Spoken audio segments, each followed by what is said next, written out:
Activating the high pass filter within Master Fader. Um, I've actually made this mistake in the past.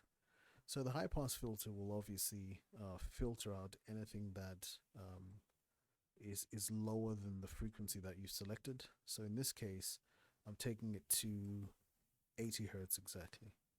And what high pass filter means is it's a filter that filters out anything that is past that threshold, and anything that is higher than than the threshold would be allowed to pass through, meaning you'll hear the sound.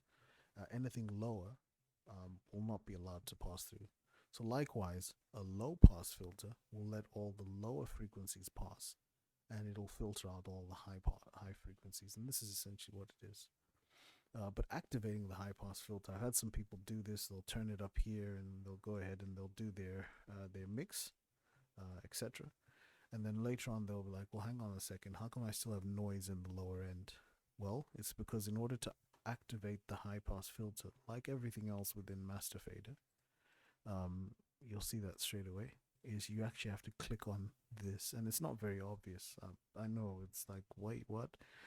You can also use the slider to determine, how high you want it to go, etc. I had that on 80 to 80.2 is fine.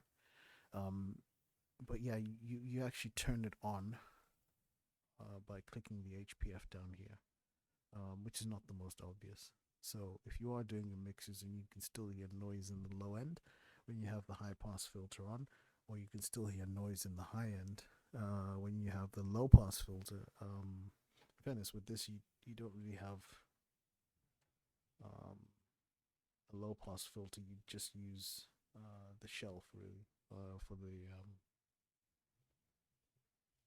you use the shelf for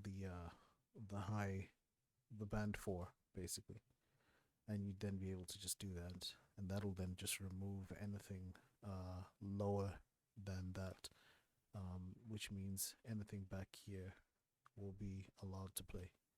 And that's pretty much it, really. That's how you activate your high pass filter. For those that didn't know.